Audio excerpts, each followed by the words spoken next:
Buenas noches nuevamente, hermanos. Que el Señor los bendiga, que la gracia de nuestro Señor Jesucristo esté con ustedes. Vamos hoy día a compartir una porción de la palabra. Vamos a compartir sobre un tema que me parece importante para la iglesia, aún para todos los que ya hemos sido justificados, hemos sido salvados por el Señor. Y hay muchos que todavía no han tenido ese encuentro con el Señor, aunque se congregan con nosotros, todavía no han tenido esa, esa iluminación, esa revelación espiritual en su alma. Y el título que le he puesto a esta reflexión se llama De la condenación a la salvación, y entre paréntesis, justificación. Salvación es justificación.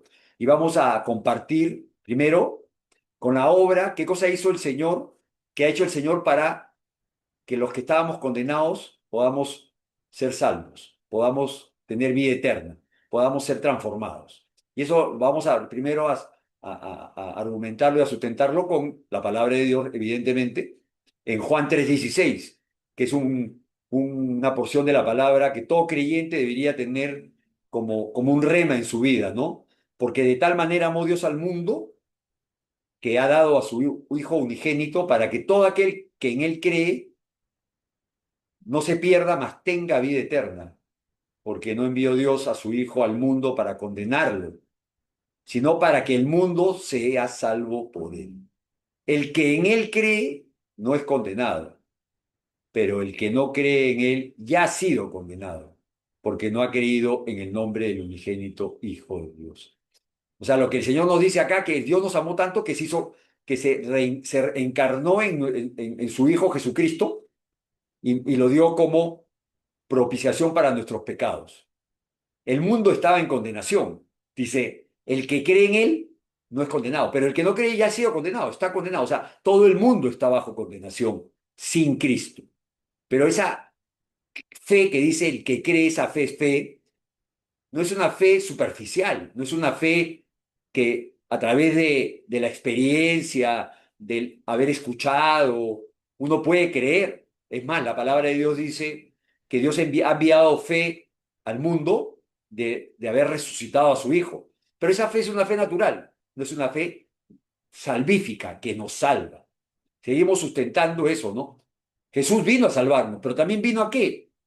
Vino a hacer una obra en el alma del hombre, ¿no? Y en el libro de Lucas, que es una profecía que se dio 600 y pico de años antes, que está en Isaías, pero esta porción está en Lucas, dice en Lucas 4, del 17 al 19, vamos a leer la parte donde dice, el Espíritu del Señor está sobre mí, por cuanto me ha ungido Jesucristo en la sinagoga, fue y agarró el pergamino de Isaías y habló al pueblo religioso de ese tiempo a hablarles y decirles que él era el Salvador.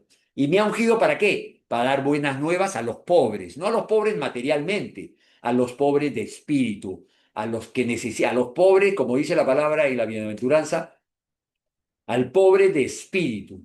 Me ha enviado a sanar ¿a quiénes? A los quebrantados de corazón, a los que tienen problemas en el alma, que están sufriendo. No habla de sanación necesariamente, puede ser sanación natural, pero no, habla del alma. Él vino a salvarnos, como dije en Juan 3:16, pero también vino a esto, a darnos paz, a sacarnos de la libertad a los cautivos, a darnos libertad.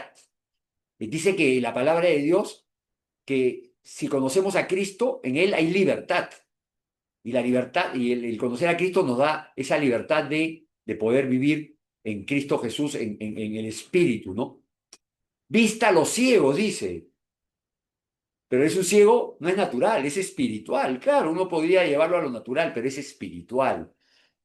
A poner en libertad a los que están oprimidos, a los que están con problemas emocionales, con problemas de malas conductas, que son maltratados, todo es espiritual. Y a predicar el año agradable del Señor.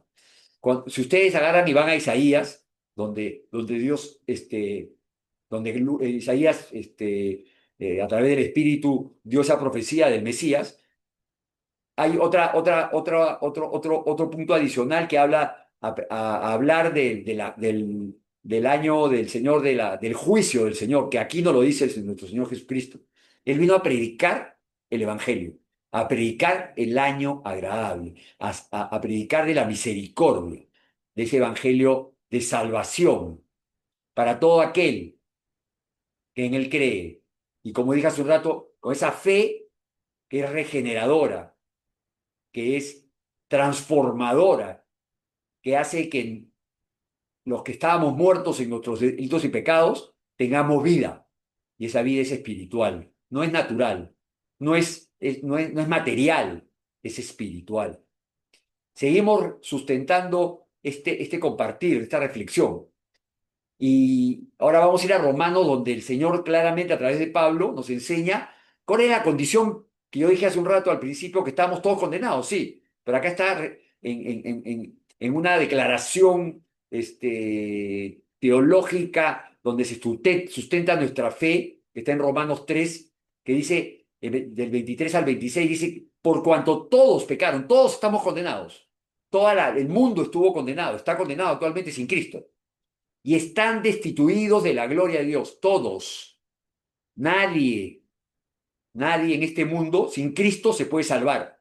La religión no nos salva, los pastores no nos salvan, participar en este tiempo de oración o los domingos en las prédicas no nos salva, el hacer buenas obras no nos salva, solo Jesucristo.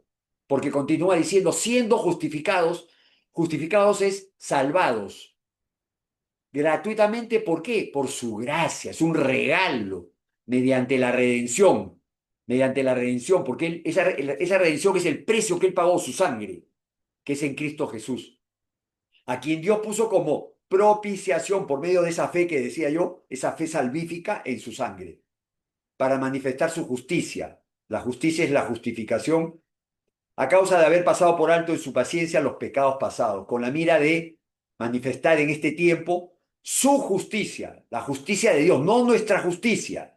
Vuelvo y repito, nadie va a salvarse por hacer buenas obras, por ir a una iglesia, por pertenecer a una congregación, por llamarse bautista, arminiano, por ser pentecostal, nadie católico o testigo de Jehová o mormón, nadie. Solo en Jesucristo tenemos salvación. Y dice, a fin de que Él sea el justo y el que justifica al que es de la fe de Jesús, no nuestra fe, es la fe de Él que Él imparte en nosotros. Y esa justicia también la ha impartido en nosotros porque lo merecemos, no, por su gracia, dice, gratuitamente por su gracia.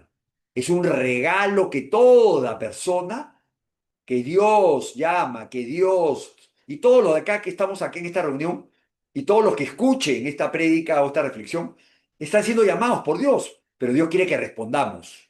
Hay una respuesta que tiene que dar el hombre a ese regalo que Dios te está poniendo, a ese regalo de gracia, que es la salvación, la transformación, la justificación. Y eso va a haber un fruto. Cuando tú respondes, hay una transformación. Y en 2 Corintios 5 del 17 al 19 dice, de modo que si alguno está en Cristo, nueva criatura es. Somos transformados en una nueva criatura. Ya el hombre viejo murió. El hombre viejo, el que es autosuficiente, el que cree que es dueño del mundo, el que cree que todo lo puede, el que está lleno de ego y de que todo él es, murió, porque Cristo vino a transformar nuestra alma. Cambió ese corazón de piedra por un corazón de carne. El que está en Cristo, nueva criatura es. Las cosas viejas pasaron, las cosas viejas que éramos nosotros, aunque tendríamos comodidades, dinero, fama, poder, eso, como decía Pablo, cuando él decía que él era todopoderoso, él era un religioso de la época de Jesucristo, bueno, era en la época de Jesucristo, pero apareció después de la muerte de Jesús, y él perseguía a los cristianos, los mataba, era un religioso. Y él decía que todo eso lo dejó, toda su fama, todo su conocimiento, lo dejó como basura. En el original es como excremento. El original griego, él dijo, eso no sirve para nada, por conocer a Cristo, por lo que Él ha hecho en mi vida. Las cosas viejas pasaron, he aquí todas son hechas nuevas. ¿Y todo esto proviene del hombre? No, no, no, no, no proviene de ti. No proviene de que tú eres bueno, que yo soy bueno, y que como Dios vio que yo soy bueno, Dios me llamó y me abrazó y me atrajo a mí. No, al contrario, porque dice que Él escogió lo vil y menospreciado, escogió el Señor, para que, lo que se cree en este mundo algo no se jacte en su presencia. Y todo esto proviene de Dios, quien nos reconcilió. Él nos reconcilió consigo mismo por Cristo. Él nos reconcilió con Dios, nos justificó. Que Dios estaba en Cristo. Esta porción me parece hermosa cuando la primera vez que la leí hace 19 años. Que Dios estaba en Cristo reconciliando al mundo consigo mismo. Con Él estaba reconciliando al mundo. No tomándole en cuenta a los hombres sus pecados. No tomando en cuenta. Por eso que de tal manera amó Dios al mundo que envió a su Hijo, para que todo aquel que en Él cree no se pierda, mas tenga vida eterna. Y hay un fruto, una transformación. Sí, hay una transformación. Y por eso Jesús, cuando ya nos salva, ya nos transforma, nos está llamando a esa nueva vida en Cristo Jesús, nos pide en Lucas y también en otros evangelios que, que el que quiere seguir a Jesús tiene que negarse a sí mismo, como dije hace un rato. Si alguno quiere venir en pos de mí, niéguese a sí mismo.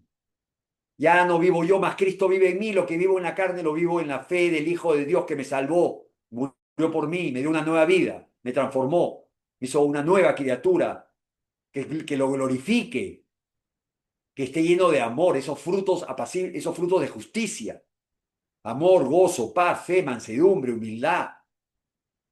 Tome su cruz cada día, o sea, que nos clavemos nuestra naturaleza en esa cruz conjuntamente con Cristo, porque Él se puso en nuestro lugar.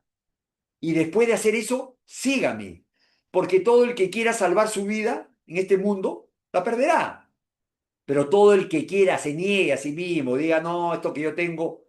No, yo no estoy diciendo que uno deje su trabajo, ni que deje sus aficiones y hace deporte como lo hago yo, ni que deje a su esposa, ni nada por el estilo. Si Dios te bendijo con una familia hermosa, con un trabajo y tienes recursos, disfrútalo, pero eso no tienes que valorarlo más que estar en Cristo. Y todo el que pierda su vida, no es que mueras todavía, Dios te llamará en algún momento. Por causa de mí, éste la salvará. Pues ¿qué aprovecha el hombre si gana en todo el mundo y se destruye y se pierde a sí mismo? ¿De qué aprovecha el hombre, por ejemplo, en esta reunión de oración cristiana, de que se sane, que esté sano, que tenga salud y que pueda ir a su casa y vuelva a hacer una vida normal? Pero no ha nacido de nuevo, no ha sido justificado por Dios, no es esa nueva criatura. Acuérdense de la historia de los 10 leprosos. 9 se fueron a la religión, a seguir haciendo su vida religiosa. Uno nomás vino y se arrodilló y dijo, Señor, yo te quiero seguir. ¿Qué es lo que quiere hoy día el Señor? Con cada uno de nosotros. Los que ya hemos sido transformados, hemos tenido ese encuentro con Dios, ese encuentro que es transformador, como lo tuvo Pablo, como decía hace un rato, que es un buen ejemplo. Camino a Damasco, se encontró con Jesús, Jesús se le apareció y él estaba yendo a matar a los cristianos. Y él cuando Jesús se encontró con él que le dijo, Señor, ¿qué quieres que yo haga? ¿Qué quiere? Ya que estoy, soy tuyo. Ya no vivo yo, Señor. Él también lo decía Pablo. Entrego completamente a ti, Señor. Ya yo no tengo nada que hacer sin ti.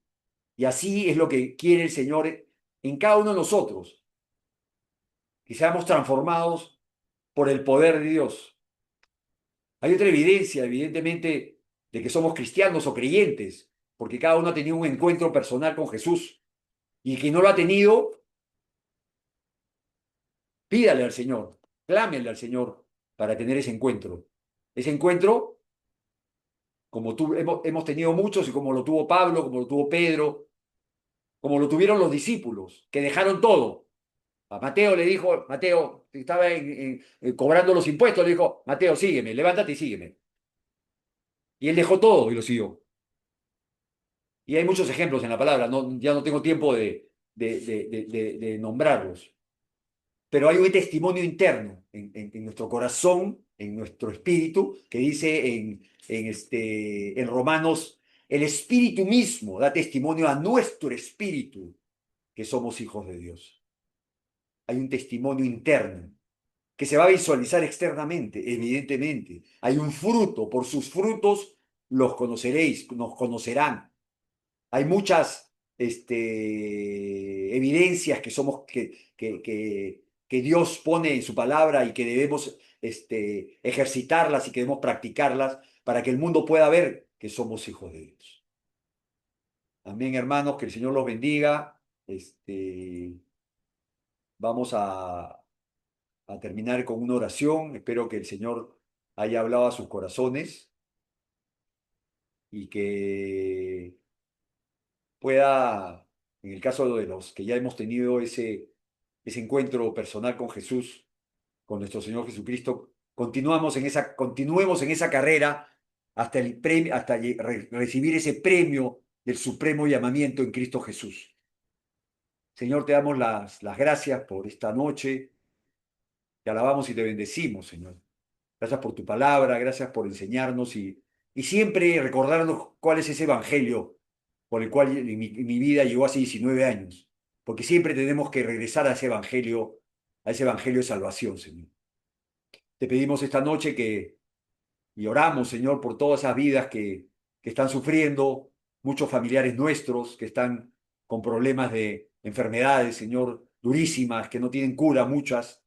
Pero sobre todo, Señor, como decía en la reflexión, que ellos puedan conocerte, Señor, que tú puedas tocar sus corazones, Señor, y puedas transformarlos, Señor. Puedas transformar sus almas y salvarlos, Señor, para la gloria tuya. Todo esto, Señor, que estamos haciendo es para glorificar tu santo y precioso nombre, Señor Jesús. Gracias, Señor, en el nombre de Jesús. Amén y amén.